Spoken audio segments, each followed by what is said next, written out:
Where's the EQ on the reverb? Delay time? Delay. Turn up the feedback. Turn up the feedback. Turn up the feedback. Wait.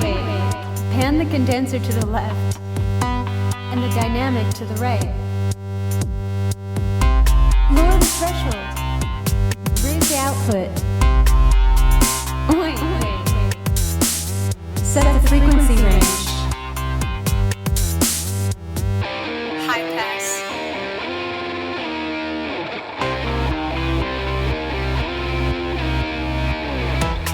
Welcome to the Lady Audio Radio Show.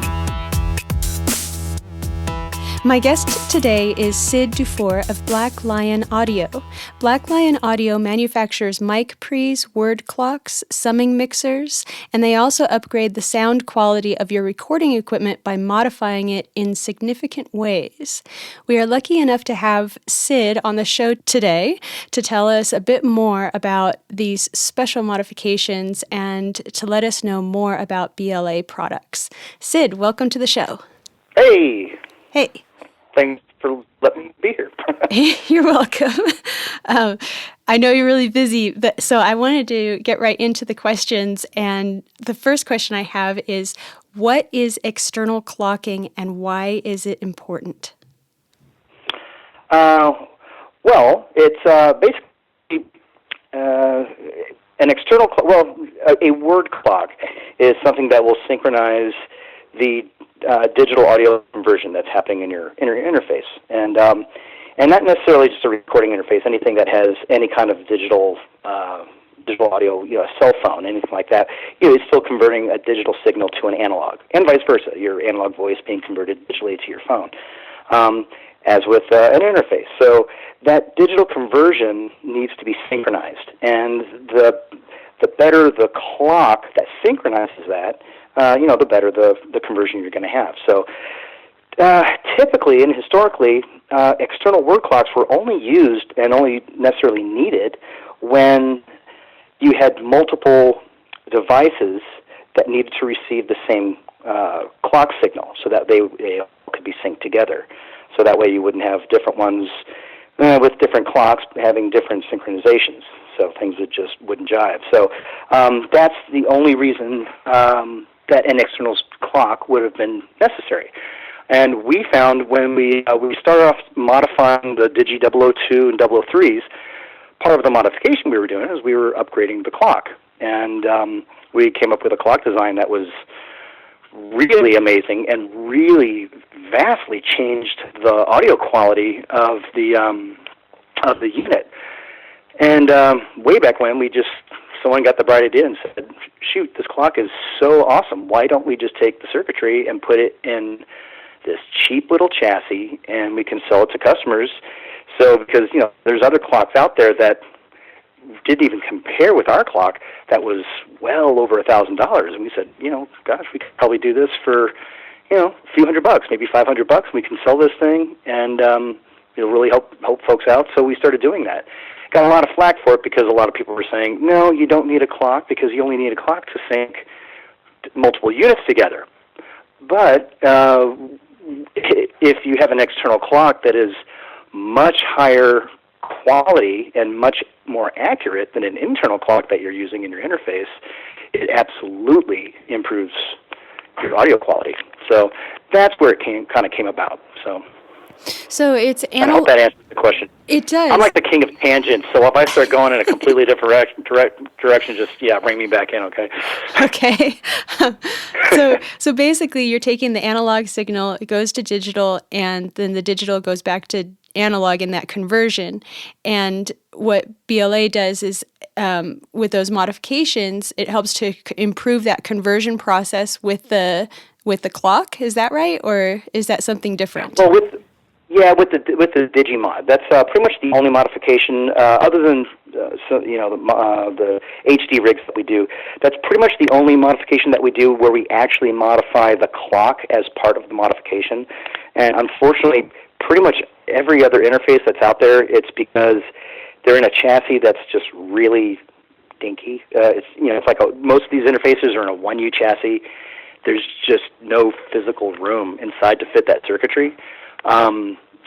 You're just limited on real estate inside that box. So we're just not able to fit the clock circuitry in there as part of the modification. But with the older Digi 002 and 003s, those are 2U HD rigs. We're able to be able to fit that stuff in there. But most of the other modifications that we do, we stick to. There's kind of a twofold aspect to the mods. The first is in the analog stages. Pretty much across the board, where a lot of the manufacturers don't put as much focus on qualities in those analog stages. There's a lot better and high-performing components that can be sourced, and it's not saying that these manufacturers don't know what they're doing, because they obviously do, and but it becomes a money issue. None of these manufacturers, these bigger companies, they're not for profit. So they know how to figure out, well, if we use these components, it'll get the signal to the conversion and out, and there's a signal path will work, and people will buy it, and it sounds decent, it sounds enough. But there are much more expensive components to source that can really improve the quality. But they know that if they have to buy those, the profit margin goes down, or they have to raise the price of the unit retail, and so many people will not buy it if it's that much more expensive. But that opens the door for a company like us, because they're selling tens of thousands of units. We're modding onesie twosies, so we can afford to do that. We began a business around that. So it's so using swapping some of those components, op amps and things like that, within the analog path it's going to give you more clarity going. So all your I/O will be cleared up. It's it just becomes much more clear, precise, just a cleaner signal, and in a sense it helps in the conversion, because you could have, and I've told customers this before, you could have let's say some company comes out with a new interface, and it has the absolute best converter chip ever known to mankind.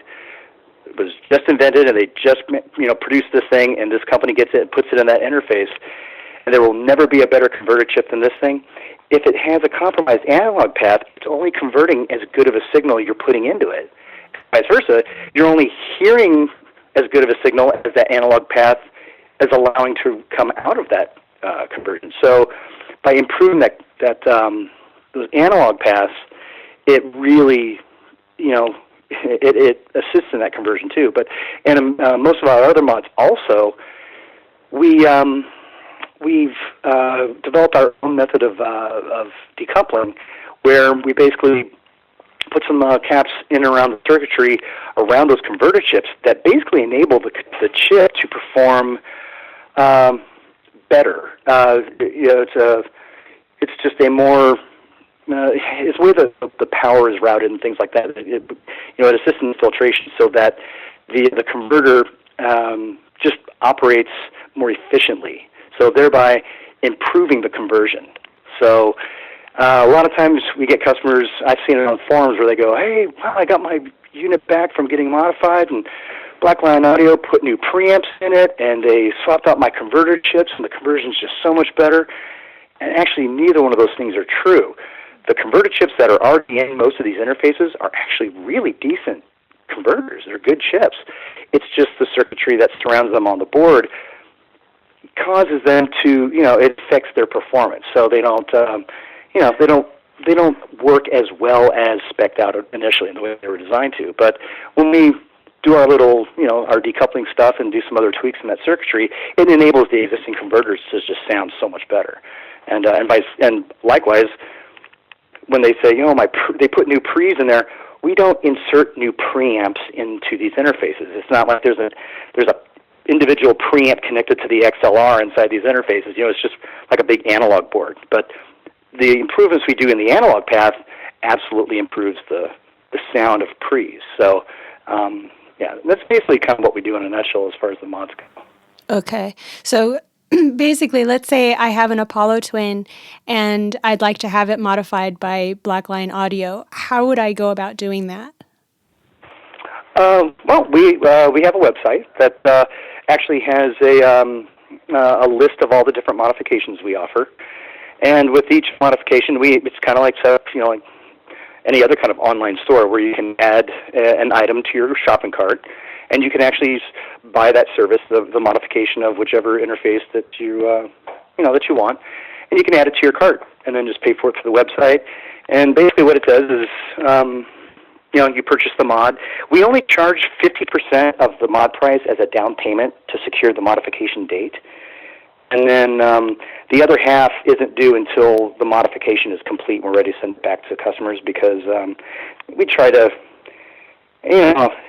everything's expensive these days and money's not very easy to come by, so we try to help folks out by just kind of cutting it in half, at the beginning and then at the end. So, that's basically it. You just book it on the website, and we fit it into our modification calendar and assign a customer a particular modification date, and they just send it in, so we receive it on that date, and we start working at it. Mods usually takes between 7 and 10 business days to complete. Okay. And then when we spoke previously, you mentioned BNC outputs, and I don't know what BNC means and what that is at all. Can you explain that? It's just a type. It's just a type of connectivity. It's a BNC jack, which looks like a kind of like a coaxial looking connection, and the kind of the industry standard on different basically on interfaces that receive and send clock signals is with BNC. Although clocking signals can travel via SPDIF or optical VS. So there's other types of connectivity that can transmit the clock signal. But the standard on most interfaces, there's usually like a word clock BNC I/O to it. Okay, because I have a SPDIF a cable that I had to special order because I couldn't find what it's like is it SPDIF? I don't know. Now that I think about it, I don't even know what I'm talking about. But I had to special order this. Yeah. It looks just like an XLR cable, but it isn't. It looks just like the XLR in and out, but it isn't. It's something. That would be else. AES. Okay, there you go. Yeah, AES will actually have it's an XLR jack, but it's just it has the cable itself is a digital, transmits digital signal. That's what it is. Yeah. Okay, so you don't just do mods on just anything. For instance, I have a good old Motu Traveler, and I didn't find the Traveler on the website, so my guess is that BLA wouldn't do a mod on this particular model? No, you know what? We used to. We did a few of them way back in the day. Back when our company existed out of an apartment, and when it was just a couple guys. But we decided to stop using it, offering that mod because, and it really goes for like many interfaces. And not to sound arrogant or anything, but I mean, our guys, we could mod anything. You can take anything and do something to it to make it better. But where we kind of draw the line is what really put us on the map was modding these digiboxes, because what we're able to do to those things, the level of improvement is so enormous and so vast. It really set a high bar for us. And so we kind of stick to that, because if we can't mod something and make an extraordinarily dramatic difference in the modification and not have to charge an absolute arm and a leg for it, we just say we don't mod it, because we just don't think it's really worth what a customer would have to pay to get that level of improvement. So if it's not like, if someone's going to pay a few $100 and just get a small level of improvement, we don't want to do that. We got in this business. Basically, our clientele were just project engineers, really small studios, run by broke guys, just like we're broke guys, and that's who our customers were, and still are. Although now because of the quality that we offer, we have clientele that go all the way up to the tippy top of the ladder, where we've got some of the biggest names in the industry as our customers, buying our products and getting modifications. But we still stick to, our original philosophy of just offering really exceptional quality and not having a huge price tag on it. Business-wise, it's probably stupid, and that's probably why we're still such a dinky company. But it's just kind of who we are, and we're kind of, pretty comfortable doing it and running that way. And as long as we can, we will. So, well, it's an uphill battle, but we're hanging in there. We're doing all right. Yeah, I'd say you're hanging in there all right, because while you may still be a small company, you work with a lot of the biggest names in the industry. So that says something right there. Crazy, huh? Yeah. I mean, who'd have thought? I tell this to folks all the time. We're just like, five guys in a big room, and the guys I know, the technicians that develop this stuff, come up with the mods and design the gear themselves. I know these guys personally, and I would never have thought that they're these geniuses. But yeah, go figure. They're a bunch of nerds, but they really know their stuff. Yeah, that's the truth.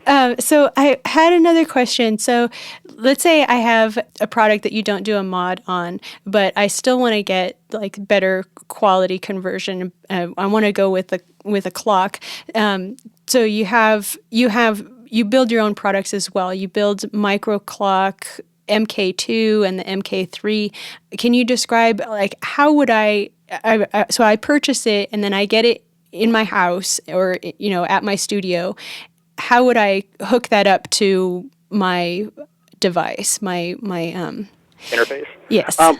Basically, most interfaces will have the BNC connectivity.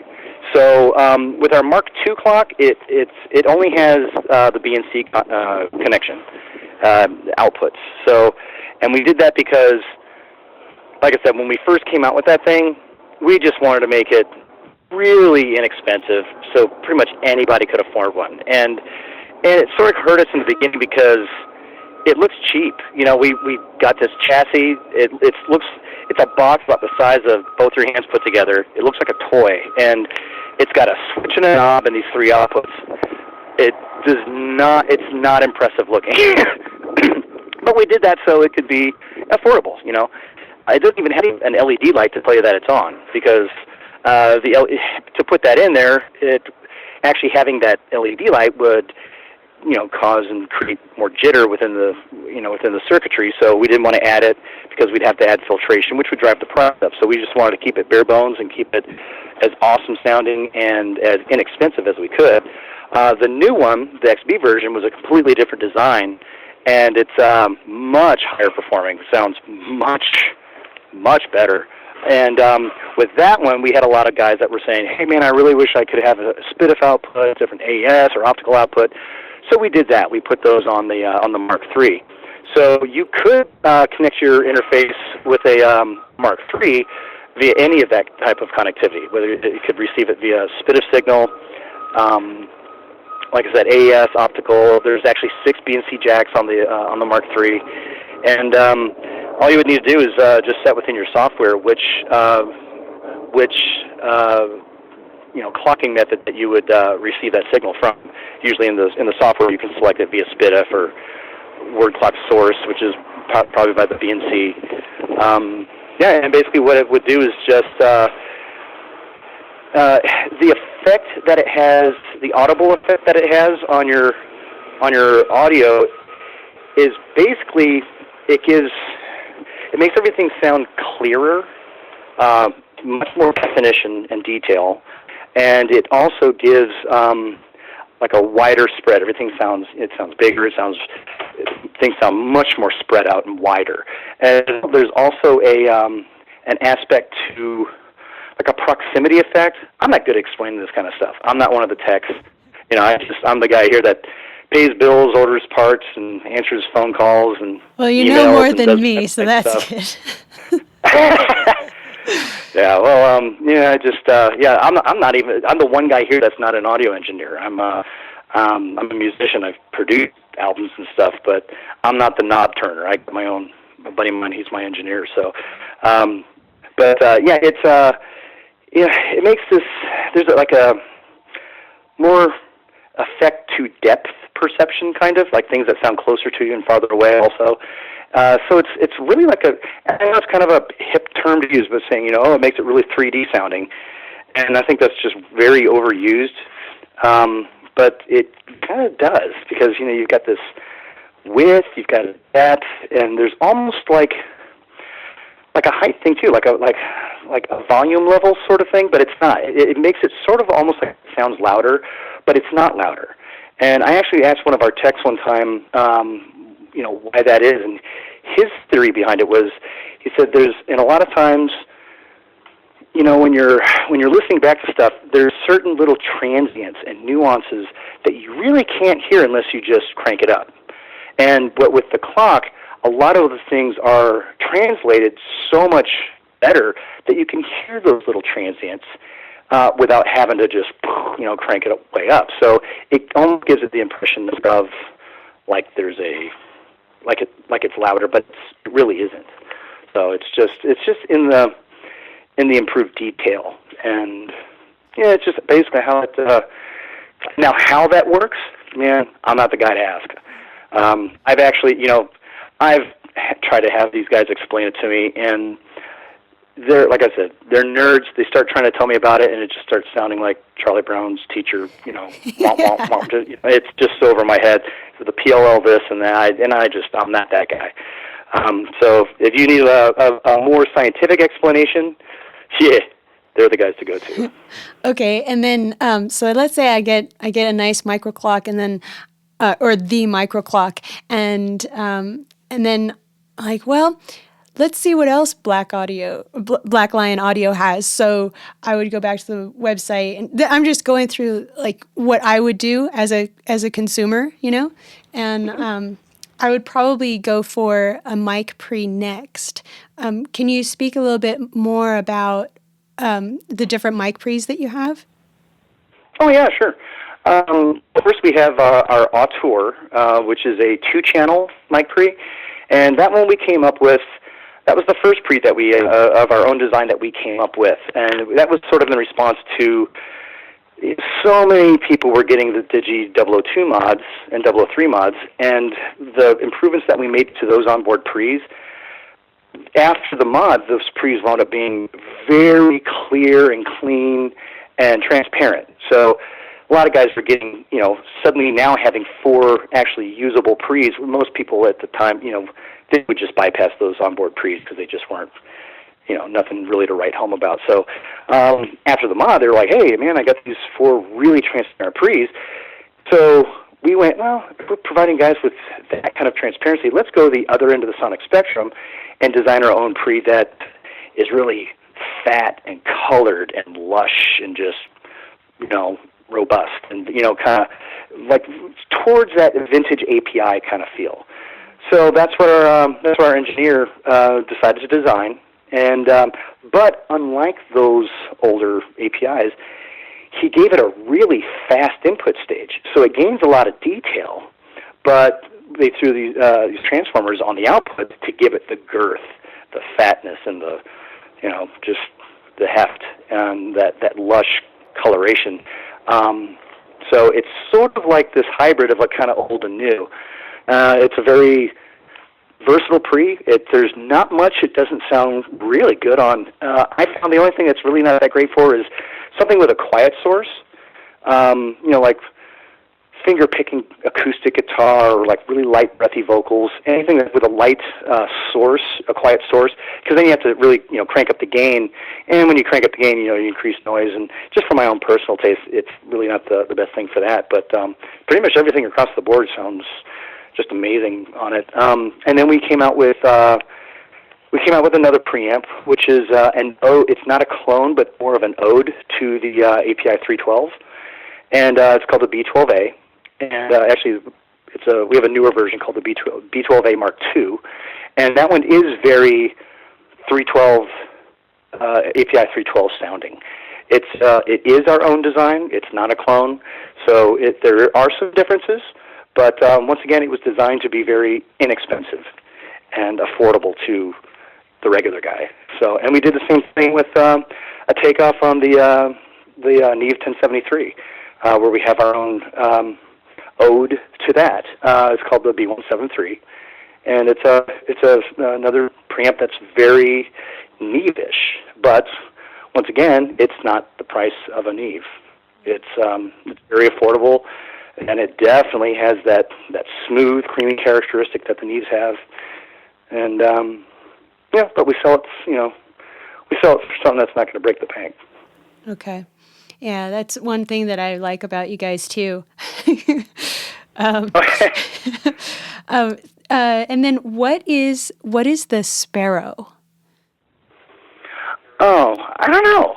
No, I'm kidding. No, it's the Sparrow is that's an external converter that we came up with, and we have an A to D, which is analog to digital converter, and then we have another a DAC, which is a digital to analog converter, and it's just that's an external box that does its own conversion that you can run into your interface.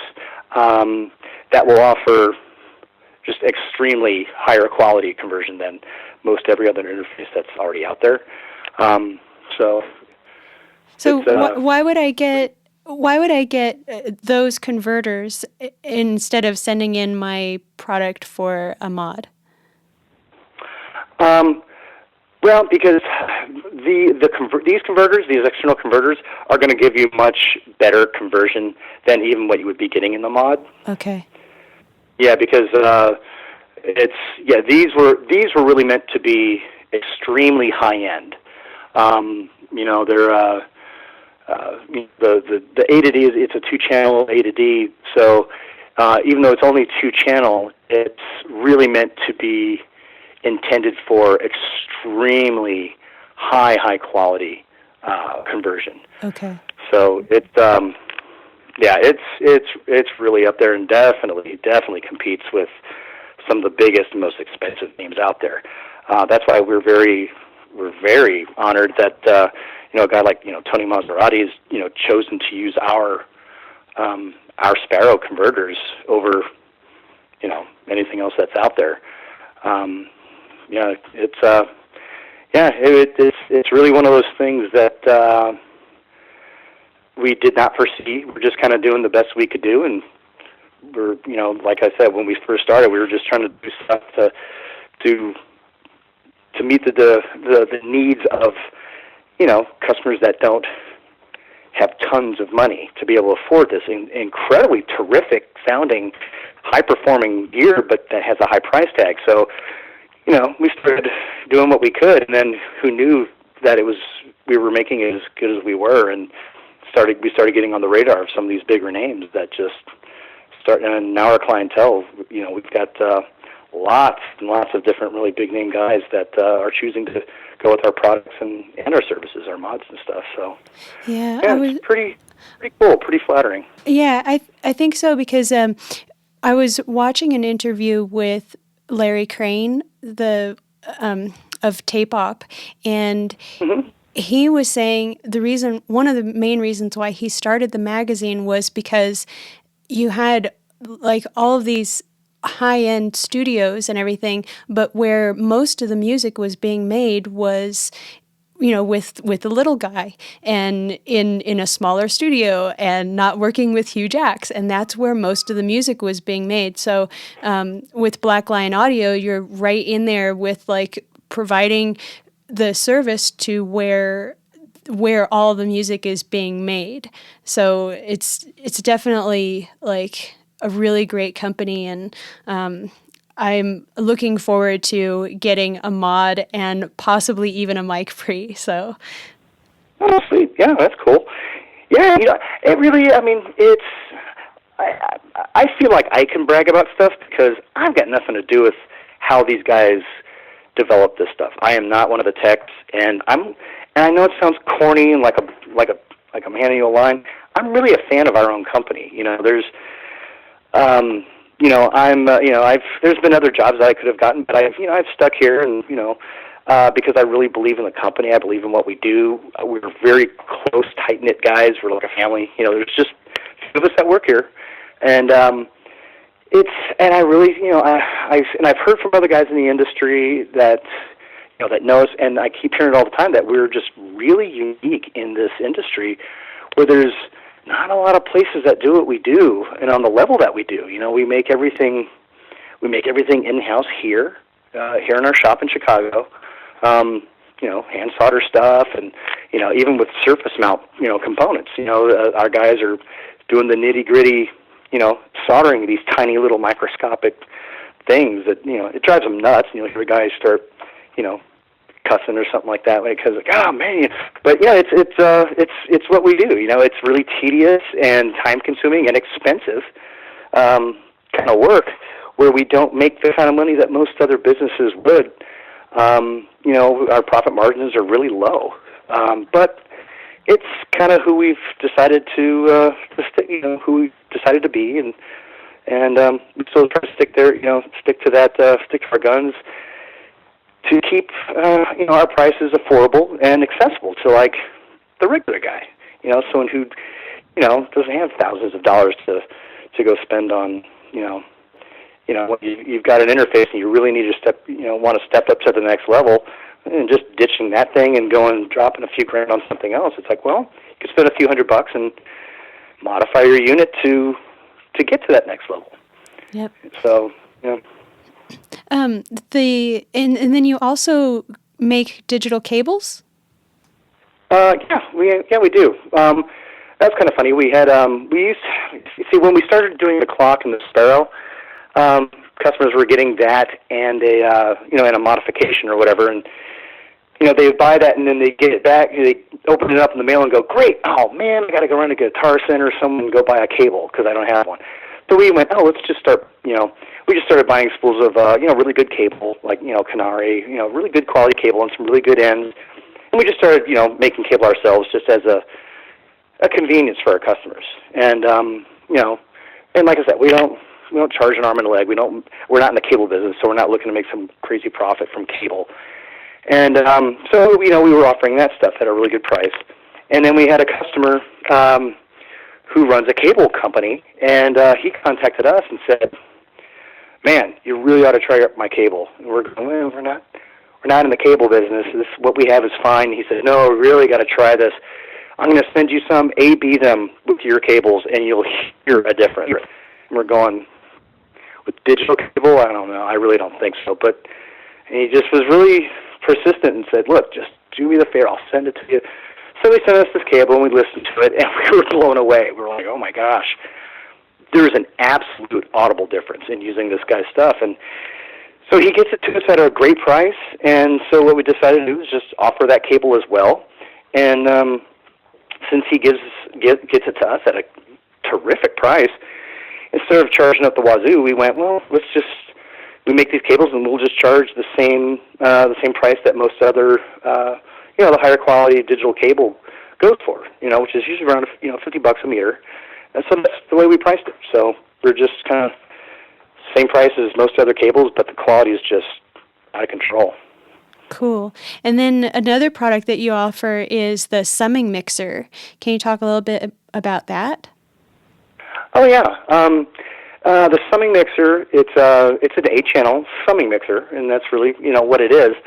Although our designer, one of the things that we do, once again to tangent real quick, most other companies will do like a industry analysis, and they'll go out there and look out. Okay, what's really not in the industry that needs to be out there? What can make the most money, or they'll come up with an idea and say, okay, let's price this competitively. What other comparable devices that are out there, and what do they sell for? We never did that. Basically, when we came up with an idea, it's basically our main engineer going, "Man, I really want a summing mixer in my studio. I'm going to design one."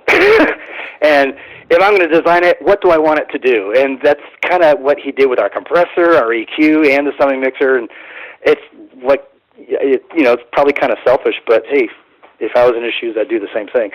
So, but that's where he came up with these ideas. And actually, the summing mixer came originally from a mod that we were going to do to an existing one, an existing summing mixer by another company.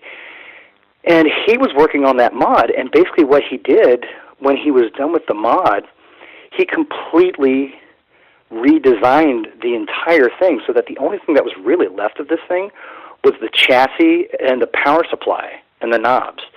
And so when it got to that point, we went, shoot, man, let's just make our own. We just got to go buy the metalwork, and we'll have our own product.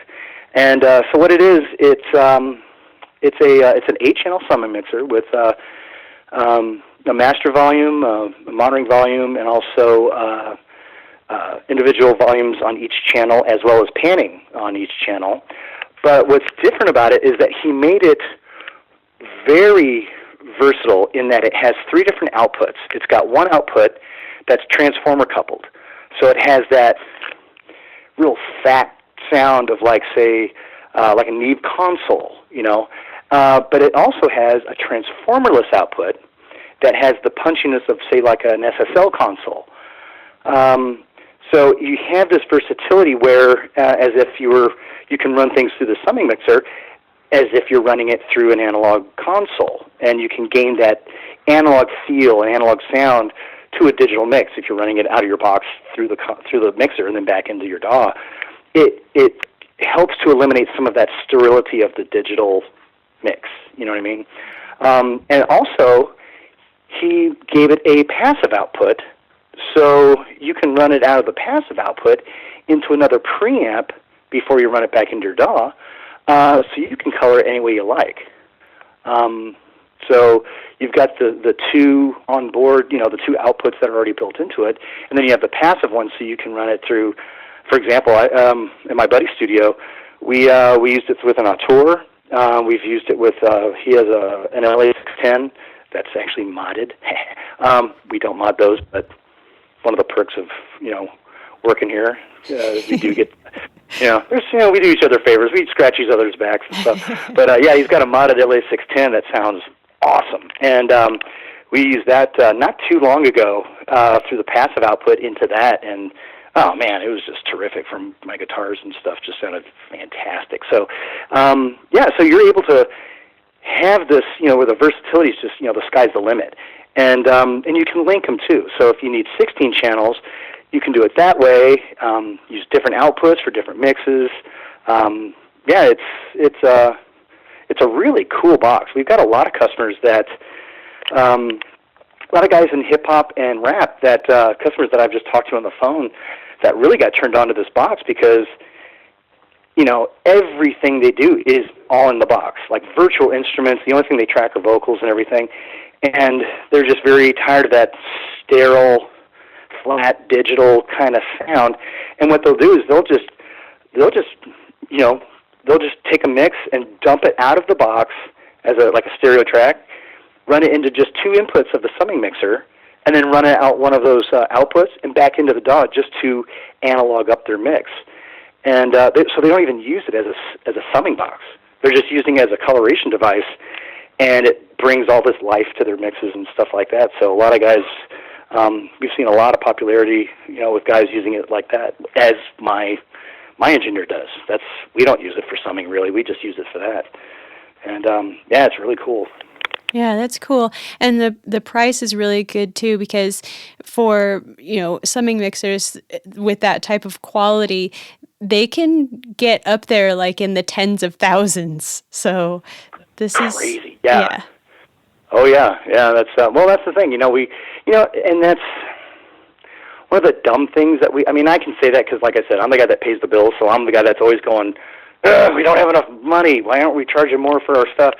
But when we come out with a new product, instead of doing that market analysis and pricing our things comparable to what other stuff is out there, we did this in the past. We're starting to get a little bit smarter because we're tired of being broke and Do you hear that, people? Really struggling. You better get it now. You should probably edit that one out. But no, we when we were pricing stuff, we would say, okay, how much does it cost us to make this? Okay, well, let's just add this onto it. And as long as we can make this extra, we can be able to afford to make more. Which is, that's the thing, though. The guys at this company that started this company that basically run this company, no one ever went to business school. These guys are electronic engineers. And these are guys that are just regular Joes like you and me that want to make really killer stuff and make a difference in this industry. And we want to empower the guy that doesn't have the funds to be able to afford this extraordinarily sounding gear, but that will just, break the bank. So that's really where we've kind of focused on.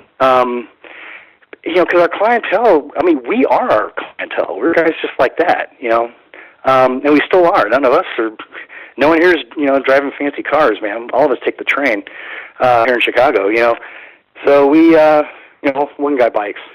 He bikes to and from work, But we're still just, the same, the same as we were when we started the company, and we want to stay there. That's really, we're really endeavoring and really trying to stay small and stay true to our customer base and still put out just really phenomenal quality gear, but something that's, isn't going to put you, in the poorhouse to be able to afford, which, because for a long time, that's really what was out there. If you wanted something really, awesome, gear, you're going to pay for it. And most guys like us at least could never afford that kind of thing. So we just started making it ourselves. So BLA products, are BLA products available from other retailers like Vintage King Audio? Mm-hmm. Oh yeah, we've got lots of different dealers that carry our stuff. American Musical Supply, a lot of I couldn't even begin to go through them all. MFS, Little Fish. We've got a lot of international dealerships, Audio Work in Germany. Lots and lots of different vendors are carrying our stuff. I think the bigger ones are not at this point doing that, just because we are so small. We couldn't handle the demand. Because a lot of these huge distributors and dealers just, they'll place an order of 200 preamps, and we're going, yeah, we'll make that in a year. There's only 5 guys that work here, so we can't handle that kind of volume. So we keep it low, and we also sell direct. We sell straight from our website as well. So. And the website is the only place to go to get the mods. Yes, we don't sell mods through dealers. Okay. We just do those exclusively through ourselves. And basically with the mods, that would be kind of hard to a dealer anyway, because the mods are just offered to folks who already have their own interface. So that way, they can send us the interface, we mod it, and send it back to them, rather than someone sending it to a dealer, then to us, then back to the dealer, then back to and it gets all goofy and winds up being really expensive to the customer, because they wind up having to eat the shipping, because the dealer's not going to pay for the shipping, right. for that. So, and it winds up making it a lot cheaper for our customers. If I wanted to meet some of the folks at Black Lion Audio, are there any conventions or anything that you guys are scheduled to be at, in a booth or something? Oh man, you know what? We usually hit AES and NAMM. The next AES, I'm not sure if we are, because I think there's, which is funny, like I said, a regular audio manufacturing company would drop everything to go, do this stuff, because it's just the industry demand, and it's just a necessity, and it's a no-brainer that this has got to be done. I think one of our guys has got a vacation scheduled, and he and his wife, they want to go do something, and so with him being gone, I've got some extra stuff. I think we're just going to skip it this year.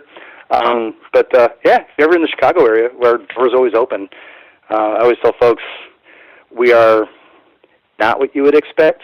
We, like I said, we work in a big room.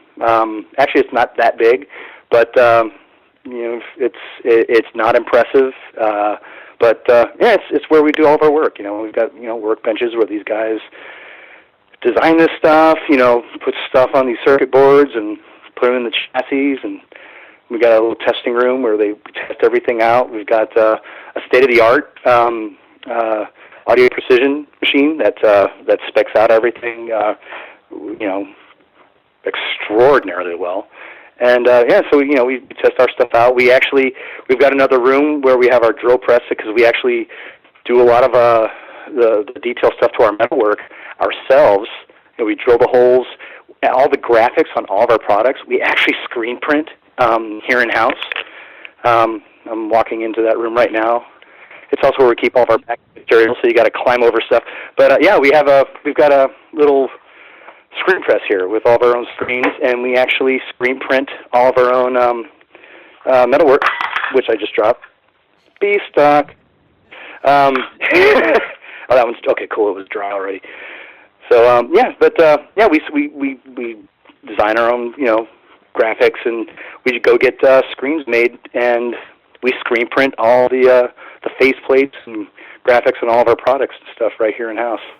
And speaking of screen printing, you need to get a girl's T-shirt, because I went to go get one of the T-shirts, and there aren't any girl T-shirts there. I'm like, oh man, now I'm going to have to do a mod on the T-shirt to make it it girly. Right. And you know what? That's a great point, because that's something that all of us guys here really dig on, because this industry, man, is it's so.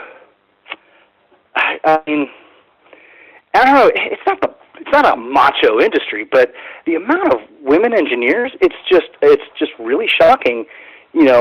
How it's just such a male dominant industry, and man, when we have female customers that are have their own studios, we're like, yeah, man, you go, girl. So you are right, man. That's kind of lame that we don't, and we should. We probably just can't afford to buy a couple dozen shirts that don't move. You could just put it up there as the T-shirt modification. No doubt, yeah. We'll tie a knot in the side. That's what my wife does. Put a knot in the side. My cut daughter the sleeves too. a little bit. But that's a good point, man. We really should. That's not cool that we don't. Well, cool or not, I mean, whatever. I can still get the sweatshirt, and that logo is incredible. Who created that logo?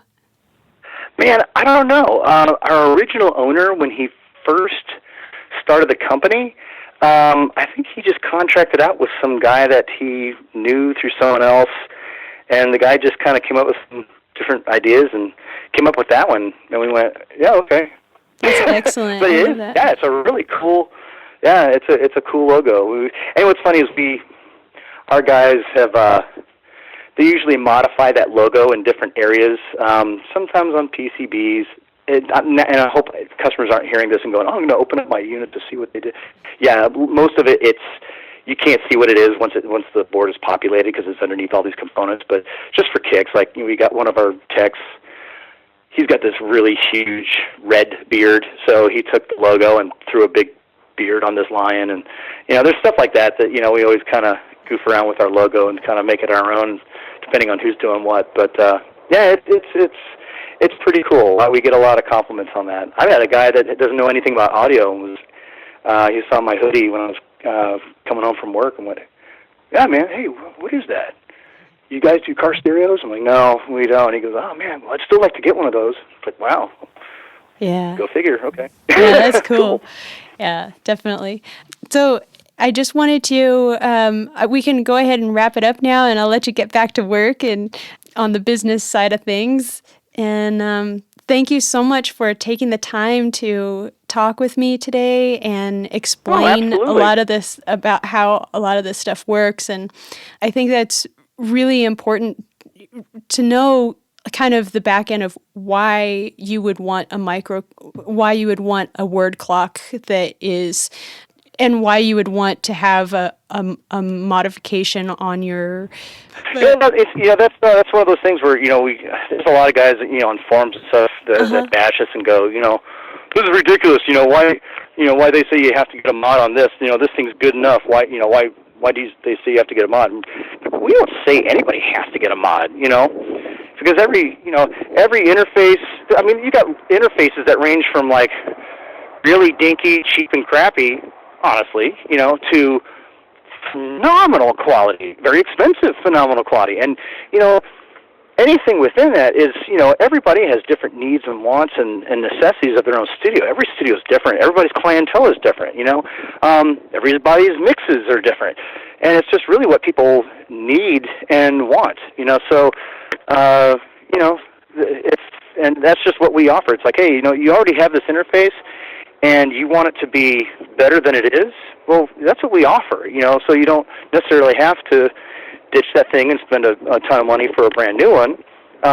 You can, and in a lot of cases, actually, sometimes a lot of folks will get a brand new interface just to get it modified by us, because it's the money that they spend on the new interface plus the modification will exceed the quality of another more expensive interface that doesn't sound as good. So, yeah. Sid, I want to thank you so much for taking the time out of your day today to speak with me on my Lady Audio podcast. And I really think that the information that you shared today will have an emphasis for people that are just starting out and really trying to get a better quality sound. And they're looking at their equipment going, why isn't this giving me that wide sound that I want? And why isn't what I have, my really expensive mic that I just purchased for over $1,000, why isn't this sounding the way I really want it to? I hear it in the headphones, it sounds pretty good, but then once I track it, it kind of loses that. And the products that you offer and the modifications that you offer, I think, because I've heard from a couple of different engineers already, that it really does help in the end when you have that finished product and you're listening back to it, something that you recorded, and it sounds incredible. And just your clientele alone really speaks to that also, because like I said, some of the best in the industry use Black Lion Audio, your products as well as your modifications. So it's I just want to thank you again for coming on the show, and I really appreciate your time. Thanks. Oh man, it's been my pleasure. Thanks for the offer. Really glad and stoked to be part of what you're doing. That's pretty awesome. Can't wait to hear some more of your podcast. Yeah, thanks. Thank you again to Sid and Black Lion Audio. I'm really looking forward to getting a modification on my Apollo Twin in the near future. You'll find the link to the BLA website in the show notes. We have 2 listening examples today. The first song is a rough mix of a metal song, and I was surprised to hear from Sid that the guitars were scratch takes tracked through a pod. He's an incredible guitar player, to say the least. The other song is simply called Pretty. I love the warm, warbly sound at around 1:59. You're in for a real treat. Today's show is brought to you by me, Lady Audio. The Lady Audio podcast features interviews with audio techs, music producers, mixing and mastering engineers, and I also love to interview artists who record their own music. If you're interested in being on the show, please send me an email. My email address is clara@ladyaudio.com. Also, please visit ladyaudio.com and join the email list. That way you'll stay up to date with new episodes and other special offers. And from there, you will find the links to my Facebook page and follow me directly on Twitter. Super special announcement for Callie Marie's upcoming NYU course, Audio for Multimedia and Podcasting. I've posted the link in the show notes. It's a great course that offers an introduction to Pro Tools, and you'll create your own podcast and learn about the specifics of distributing audio on the internet webs. The class takes place in Washington Square and starts June 4th, so hurry up and sign up. Take care, people. Talk to you soon.